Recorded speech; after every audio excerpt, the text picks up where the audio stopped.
जय सिया राम मित्रों स्वागत है आप सभी लोगों का अपने इस YouTube चैनल लाइफ ऑफ सनातनी में। और स्वागत है आप सभी लोगों का श्री रामचरितमानस रामायण के एक और नए अध्याय में। तो मित्रों, जैसा कि आप सभी लोग जानते हो कि पिछले वीडियो में श्री रामचरितमानस रामायण को बाल कांड में दोहा क्रमांक 211 पर समाप्त किया था और आज यहीं से आगे बढ़ने वाले हैं। तो मित्रों, यहाँ पर भगवान श्री राम की सुंदर सुंदर कथाओं का वर्णन यहाँ पर किया जा रहा है। तो मित्रों, वीडियो को लास्ट तक देखें और भगवान श्री राम की जो सुंदर सुंदर कथाएं यहाँ पर चल रही हैं उनका आनंद लें। सुंदर सुंदर जो दोहा चौपाई हैं उनका भी आनंद लें। चलिए मित्रों, तो बिना कुछ देरी के वीडियो में आगे बढ़ते हैं। लेकिन मित्रों, वीडियो में आगे बढ़ें उससे पहले हमारा आपसे बस एक ही छोटा सा रिक्वेस्ट है। यदि आप लोगों ने अभी तक इस यूट्यूब चैनल लाइफ ऑफ सनातनी को सब्सक्राइब नहीं किया है तो नीचे जो सब्सक्राइब का बटन दिखे उसे दबा कर चैनल को सब्सक्राइब कर लेना है, साथ ही दबा लेना है बेल आइकन घंटी को। चलिए मित्रों, तो अब वीडियो में आगे बढ़ते हैं।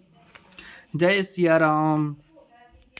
ऐसे प्रभु दीन बंधु हरि, कारण रहते दयाल, तुलसीदास सटते हैं भजो, छाड़ कपट जंजाल।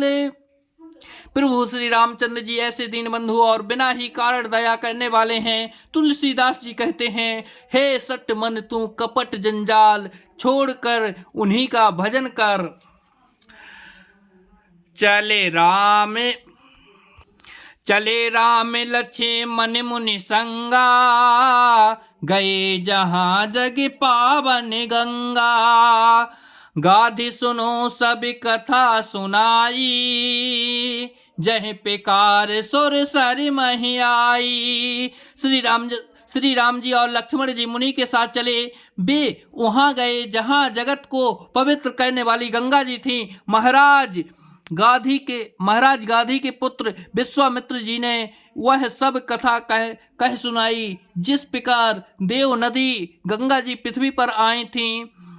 तब प्रभु सही समेत नहाए, विविध दान मही दे वहीं पाए। हरस चले मुनि वृंद सहाया, बेग विदेह नगर निये आया। तब प्रभु ने ऋषियों सहित गंगा जी में स्नान किया। ब्रह्मांडों ने भांति भांति के दान पाए। फिर मुनि वृंद के साथ वे प्रसन्न होकर चले और शीघ्र ही जनकपुर के निकट पहुंच गए। पुर रम्यता राम सब देखी, हर से अनुज समेत विशेषी। बापी कूप सरत सर नाना, सलिल सुधा सम मुनि सो पाना। श्री राम जी ने जब जनकपुरी की शोभा देखी तब वे छोटे भाई लक्ष्मण सहित अत्यंत हर्षित हुए। वहाँ अनेकों बावलियां, कुएं, नदी और तालाब हैं जिनमें अमृत के समान जल है और मणियों की सीढ़ियां बनी हुई हैं। गुंजत मंजू मत रस भृंगा, कूजत कल बहु बरन बेहंगा। बर बरन बिक से बन जाता, त्रिविध समीर सदा सुखदाता। मकरंद रस से मत वाले होकर भौरे सुंदर गुंजार कर रहे हैं। रंग बिरंगे बहुत से पक्षी मधुर शब्द कर रहे हैं। रंग रंग के कमल खिले हैं। सदा सब ऋतुओं में सुख देने वाले शीतल मंद सुगंध पावन वह रहा है। सुमन वाटिका बागवन, विपुल विहंग निवास। फूलत फलत सुपल्लवत, सोहत पुरे चाहु पास। पुष्प वाटिका, फुलवारी बाग और वन जिनमें बहुत से पक्षियों का निवास है। फूलते फूलते और सुंदर पत्तों से लदे हुए नगर के चारों ओर सुशोभित हैं। बनई न बरनत नगर निकाई, जहां जाए मन तहीं लो भाई। चारु बजारु विचित्र अंबारी, मन मय विधि जनु स्वय स्वय कर संवारी। नगरी सुंदरता का वर्णन करते नहीं बनता, मन जहाँ आता है वहीं लुभा जाता है, रम जाता है। सुंदर बाजार है, मणियों से बने हुए विचित्र छज्जे हैं, मानो ब्रह्मानों ने उन्हें अपने हाथों से बनाया है।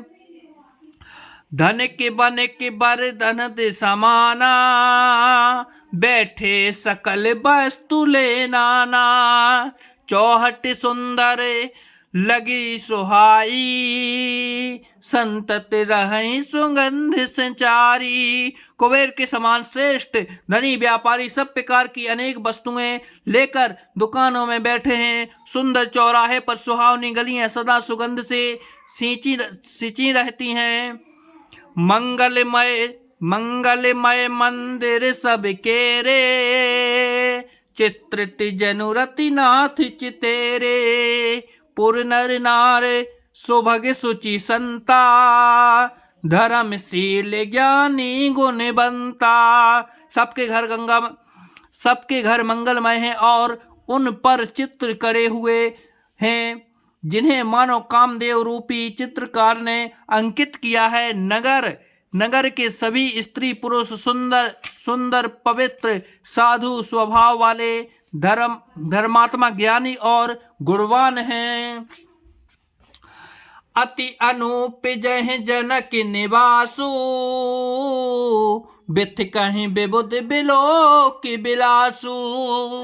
होत चकत चित कोट बिलाओ की, सकल भुवन शोभा जनुरो की। जहाँ जनक जी का अत्यंत अनुपम सुंदर निवास स्थान महल है, वहाँ के विलास ऐश्वर्य को देखकर देवता भी थकित स्तंभिये हो जाते हैं। मनुष्यों की तो बात ही क्या है, कोट राजमहल के परकोटे को देखकर चित्त चकित हो जाते हैं। ऐसा मालूम होता है मानो उसने समस्त लोगों की शोभा को रोक घेर रखा है। धबल धाम मुनि पुरटे पटे, सुघटित नाना भांति। सिए निवास सुंदर सदन, सौभाग्य में कहीं जाते। उज्ज्वल महलों में अनेक प्रकार के सुंदर रत्ती से बने हुए मंडी जटित सोने की जरी के पर्दे लगे हैं। सीता जी के रहने के सुंदर महल की शोभा का वर्णन किया ही कैसे जा सकता है। सुभग द्वार सब कुलिस कपाटा, भूप भीर नट मांगध भाटा। बन विशाल बाजी गजशाला, है गए रथ संकुल सब काला। राजमहल के सब दरवाजे फाटक सुंदर हैं, जिनमें वज्र के मजबूत हाथ अथवा हीरों के चमकते हुए किवाड़ लगे हैं। वहाँ मातहत राजाओं, नटों, मागंधों और भट्टों की भीड़ लगी रहती है। घोड़ों और हाथियों के लिए बहुत बड़ी बड़ी घोड़शालाएं और गजशालाएं, फिलखाने बनी हुई हैं, जो सब समय घोड़े, हाथी और रथों से भरी रहती हैं। सूर सचिव से नप बहु तेरे, नृप गिरह सर से सदन सब केरे। पुर बहेर सरत समीपा, उतरे जह तह विपुले महीपा। बहुत से सूरवीर मंत्री और सेनापति हैं, उन सब के घर में राजमहल सरीखे ही हैं। नगर के बाहर तालाब और नदी के निकट जहाँ तहाँ बहुत से राजा लोग उतरे हुए डेरा डाले हुए हैं। देख अनूप एक औराई, सब सुपास सब भांति सुहाई।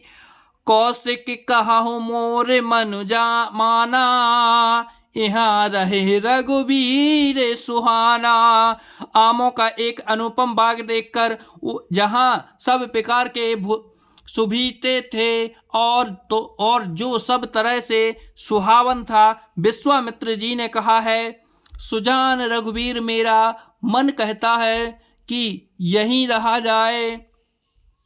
भले ही नाथ कहें कृपा निकेता, उतरे तह मुनि वृंद समेता। विश्वामित्र महामुनि आए, समाचार मिथिलापति पाए। कृपा के धाम श्री रामचंद्र जी बहुत अच्छा स्वामिन कहकर वही मुनियों के समूह के साथ ठहर गए। मिथिलापति जनक जी ने जब यह समाचार पाया कि महामुनि विश्वामित्र आए हैं, संग सचिव सुचि भूरि भट्टे, भूसुर वर गुरु ज्ञाते। चले मिलन मुनि नाय कहीं, मुदित राय यही बात। तब उन्होंने पवित्र हृदय के ईमानदार स्वामी भक्त मंत्री, बहुत से योद्धा, श्रेष्ठ ब्राह्मण गुरु सतानंद जी और अपनी जाति के श्रेष्ठ लोगों को साथ लिया और इस प्रकार प्रसन्नता के साथ राजा मुनियों के स्वामी विश्वामित्र जी से मिलने चले। जय सिया राम। मित्रों तो आज वीडियो को यहीं पर समाप्त करते हैं, कल से फिर यहीं से आगे बढ़ेंगे। जब तक के लिए मित्रों, जय सिया राम।